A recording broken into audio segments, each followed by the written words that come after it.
What's up, Fort Worth fam? It's Fort Worth Fabian back today with a reaction video for you guys, man. I have 4 true horror stories from Russia. Harrowing World War II story plus creepy encounters, which dropped on Unit 522's channel. Unit number 522. I typically react to several like focused nightmare or horror reaction people. You've seen me upload more recent ones where I'm doing a lot of these horror fan reacts. And I'm gonna keep doing them. You know what I mean? Sometimes I'll do nukes. Nukes' content is very lengthy, so sometimes I don't like doing that. But these next videos that I'm actually gonna react to are pretty lengthy as well. But this is a 17-minute story, or 4 different stories. And then it's Unit 22, Mr. Nightmare. I have Nightmare Files coming up. And those are kind of the main guys that I try to focus on and will focus on in terms of reactions here. I know that people have been putting in my comments other guys, but you know, I'm just not too familiar with them and the popularity of their stories, you know what I mean? So there's several others that I'll react to still, and sometimes, and these couple guys, I really like their narrating style. You know, I like the voice, I like the way it sounds. So like, comment, subscribe, hit the notification bell, follow me on Instagram, Twitter, Fort Worth Fabian. We're on the road to 50,000 subscribers on this channel, man. I just passed 11K yesterday, so I appreciate that. And we're going to keep grinding it out, man. We're going to keep working. You know, God bless everybody. Hopefully everybody's having a good morning. So, yeah, man, let's get into some creepy stories. Mr. Unit himself.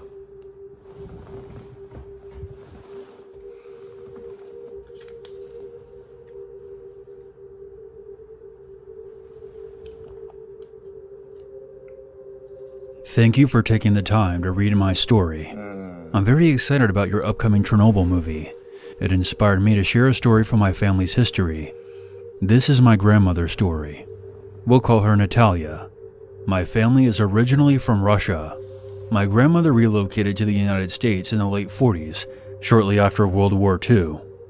This experience took place in the fall of 1941. Hitler had initiated Operation Barbarossa, which called for a full-scale invasion of the Soviet Union. I don't remember the name of my grandmother's village, but I know that it was only a few kilometers away from Leningrad, and most of the people who lived there worked at a lumber mill. If you were to read about many of the well-known battles of World War II, you would undoubtedly come across the Siege of Leningrad. I'm not a historian by any means, but from what I understand, the Nazis formed a blockade around the city, stopping all supply runs to both the Red Army and the citizens.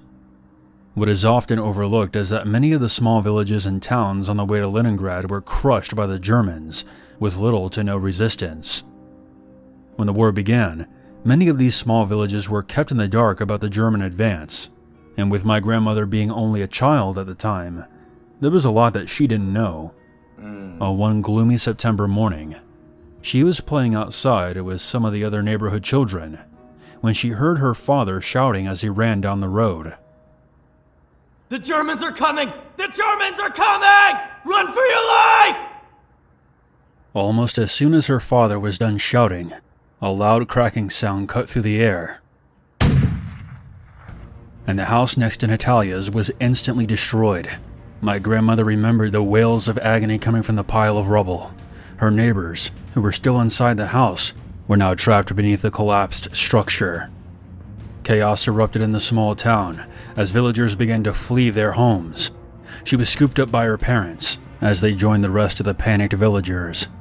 She remembered looking over her father's shoulder to see what she described as monsters on wheels chasing after them, crushing houses beneath their tracks as they closed in. Unfortunately for the villagers, the settlement was located next to a massive gorge.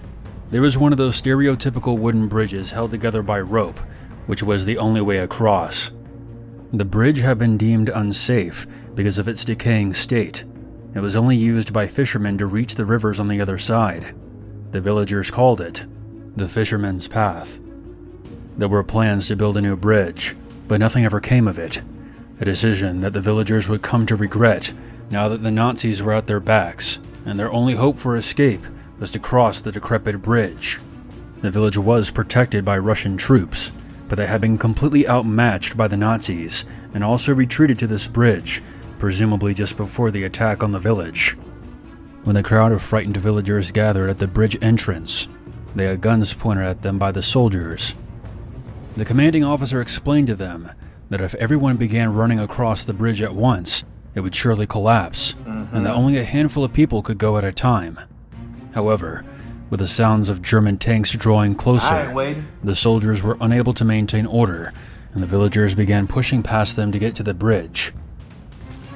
Gunfire erupted as the soldiers began firing at their own people. Couldn't even imagine having to live during this time. You know what I mean? Like, craziness, man, craziness. But a well-documented time in history, right? But pure savagery at its finest happening when people are struggling and fighting for their lives, especially, life and death situations, man. It's really scary to even think about, And then a lot of people have stories, with these experiences and these encounters. Those are stories that you just, things that you hold on to forever. There's no erasing that memory of that point in time. Natalia's mother, my great-grandmother, was tragically caught in the crossfire and died in front of her, gunned down by the very men who were supposed to protect her. Chaos erupted once again as the soldiers struggled to keep back the frightened villagers. My great-grandfather Dmitri was somehow able to avoid the gunfire and make his way past the blockade with Natalia in his arms. The officer ordered the men to shoot Dmitri, but when they saw that he had a child in his arms, none of them could bring themselves to carry out that order. My great-grandfather cried out, Please take my daughter across the bridge. I will stay behind, but please take her. She's only a child. Please! My young grandmother erupted into tears. The last thing she remembers is looking over the shoulder of the soldier who was carrying her across the bridge. My great-grandfather called out to her one last time. I love you, Natalia. I love you, Natalia. Never forget your family. We will always be with you. A loud crashing sound was heard before she lost consciousness. She woke up sometime later within the city of Leningrad. Much like her home village, the Nazis had surrounded the city, cutting off all communications and supplies.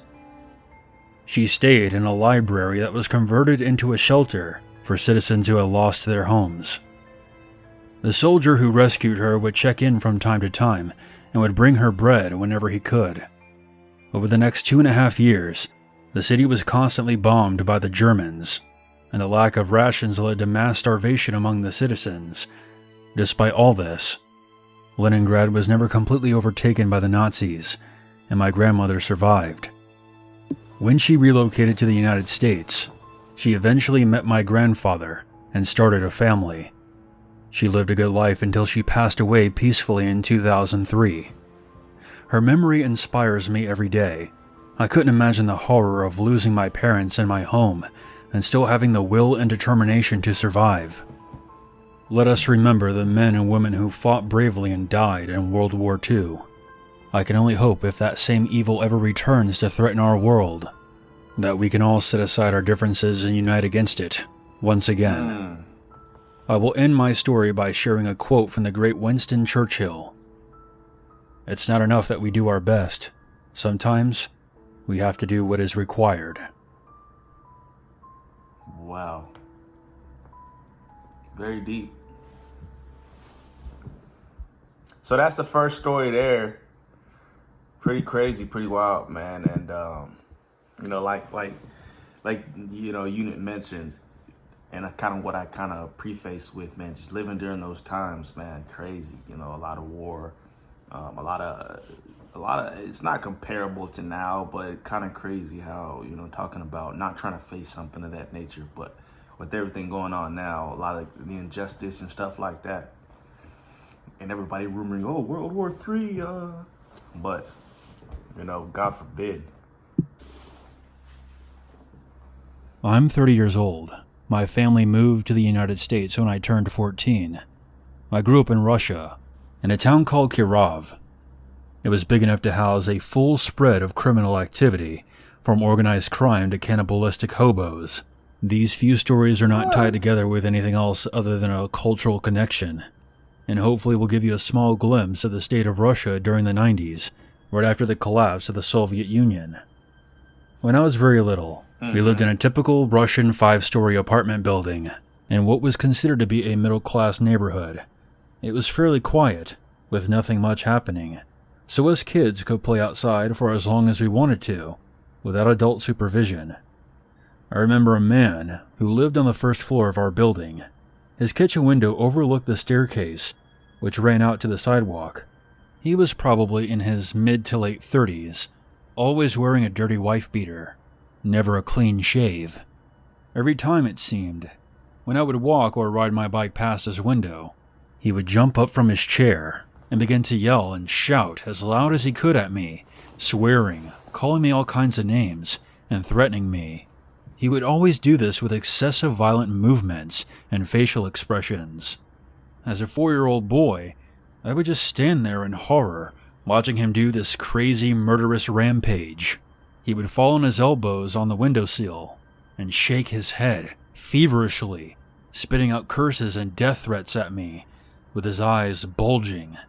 He would punch his chest with all of his strength and was almost in tears from his psychotic rage. He would announce his hatred towards me and how much he wanted me dead. And if that wasn't enough, he would pretend to be going to the door, as if finally having found the resolution to go through with it. Then would come back to the window and would start shouting again.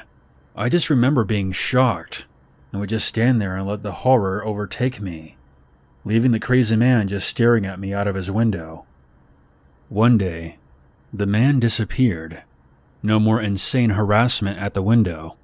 Being a kid, I just moved on with my life and didn't think about it for years, until much later I told my parents about him and what he would do to me as a kid. The story that they told me confirmed my suspicions about him. Around one of the last times I ever saw him, a strange occurrence happened in our city. Body parts were found scattered throughout our city, all far from each other. They all belonged to one unfortunate man, whose wife plotted to kill him for the sake of acquiring his apartment and belongings. The woman's brother happened to be the freak living downstairs, who apparently killed the husband and dismembered his body in a tub and discarded the pieces throughout the city, including the head. Everything led to the wife, and it didn't take her long to blame the entire thing on her dear brother, who, to this day, is sleeping in some dark cell, far away in the cold. When I was in 8th grade, my school started to have roof problems. It was an old building that used Shout out to Raymond Clown, because he got back to that stories. Buddy got them stories, you heard? Heck nah, man. Heck nah. to belong to some merchant who lived back in the times of the czars. And every year it seemed to give in more and more, until finally the ceiling fell on a class full of students. For the time that it would take to restore the building, the student body would have to attend classes in public school number 22. Bro, the ceiling fell on a class full of students. Did they die? That's crazy, bro. These buildings just be so rinky-dink. It's crazy because that reminds me of a story one of my friends had told me that a parking garage collapsed while he wasn't at work one day. Or was he there? I think he was there, but this day he had decided to park somewhere else, bro. You know, God looked over him and watched out from that day. He parked somewhere else, but a parking garage collapsed.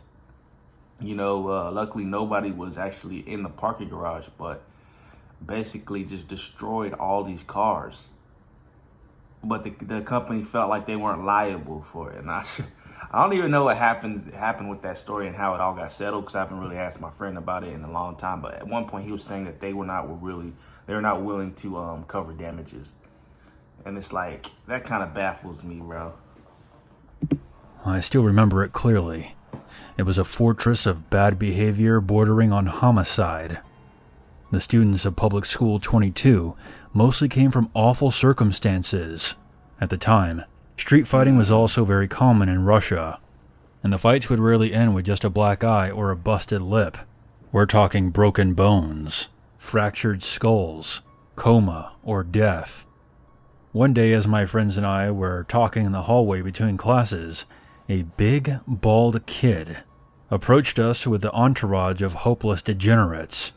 He told us that they had had enough of us and were planning on beating the life out of us after school.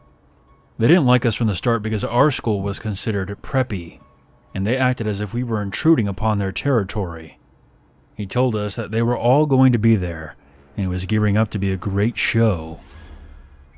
We knew immediately that he meant what he said, as this guy had a bit of a reputation at the school, and most kids were afraid of him.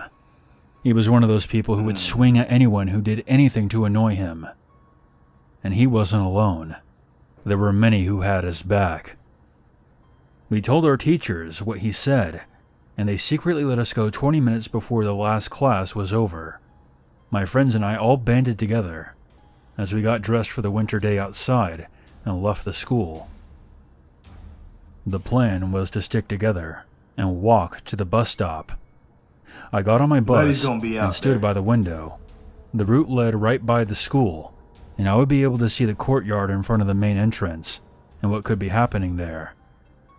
What I saw became etched in my mind for the rest of my life.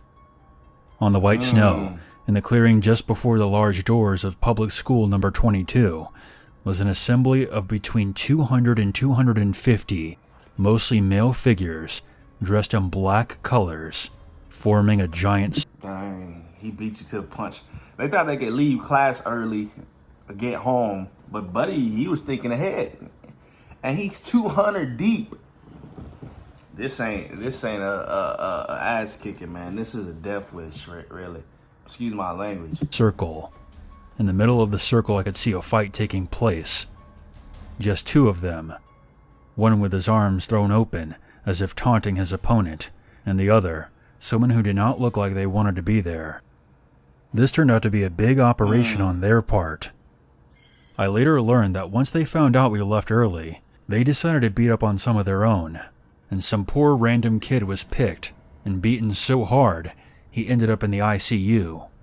Since that school was very small in numbers, and some parents altogether decided to homeschool their children, while our original school was still under repairs, we would have easily been outnumbered 10-1. I hate to think what could have happened to me and my friends if our teachers hadn't let us out early that day. The next day, armed security was on the school premises, and they stayed there until we were able to go back to our original school. I was about to say, they're just gonna find you tomorrow. It don't matter, bullies don't cease. They keep coming after you till they beat you up. I'm not a bully, I wouldn't know, but I'll just figure, like, if dude beat up somebody else, he's still gonna see you again and just be like, Jimmo, I'm gonna beat you up.